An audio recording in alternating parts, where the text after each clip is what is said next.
All right, so if you've been following the Millionaire Real Estate Agent, the bread book with the tabs, we are on to chapter number 18. And chapter number 18 talks about money, sticking to the budget, and basically sticking to the budget.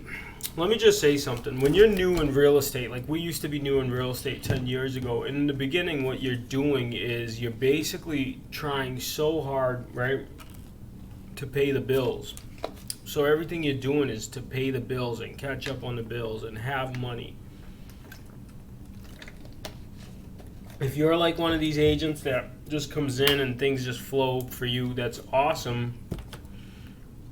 But for me, 10 years ago, really was doing it out of necessity, right? Really needed to make money. Really couldn't make ends meet.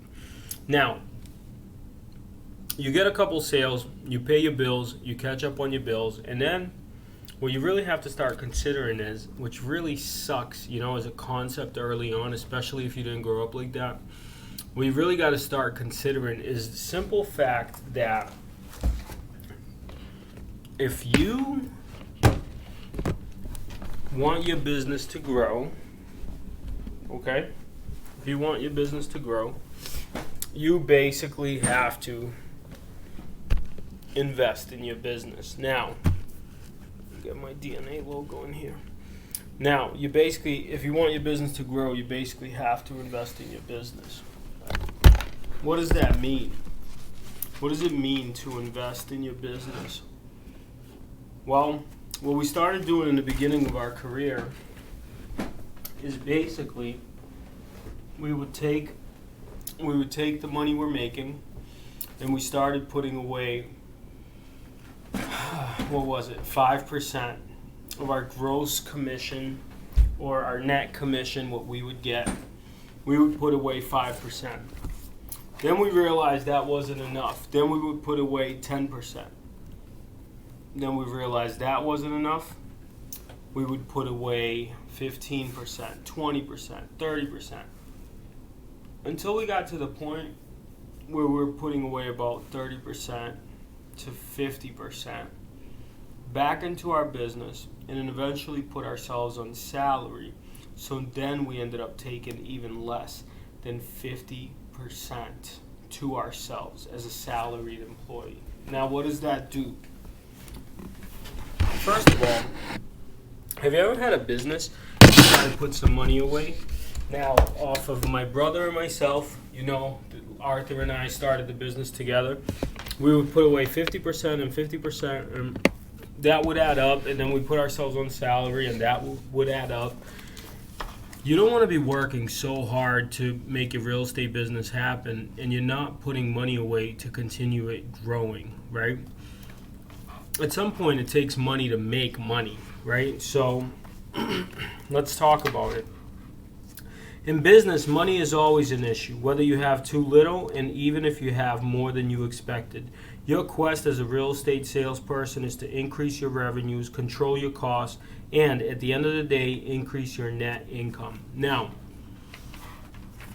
when we started putting away 50%, what started happening was we were able to update our systems. We were able to buy better CRMs, right? However, if we didn't pay attention to our numbers and just spend without making sure we had 6 to almost a year reserve in some cases, that would have took the cushion away. You don't want to also spend all your money, right? So learn to live. Like after you make about 100,000, 150, you put yourself on a salary for about 100. That's good. You go away a few vacations, you have a good time. What that allows for the rest of the money to do is to allow your business to grow. You could take that money and invest it in your business intelligently into things that are going to help your business grow. Whether it's employees, right? With that money, we were able to hire an assistant on salary and already have the money there, right? As opposed to guessing. If we work hard to make it, we need to work harder to keep it, right? One of the hardest tasks you will have to address is sticking to your budget model. Unless you have owned other successful businesses or are among the few real estate agents with formal business or accounting training, you may be challenged in this area up front. For us, it was a big challenge, like, what? You're asking me to put money away? Not take, $10,000, only take $5 and then split that? Are you crazy?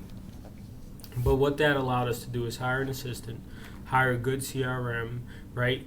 Try out some different lead sources, try different things out, and we didn't go broke, right? Most of our business is fear, but now we're trying different things because the business has a little money. So you don't want to blow your money, is what Chapter 18 is trying to tell us.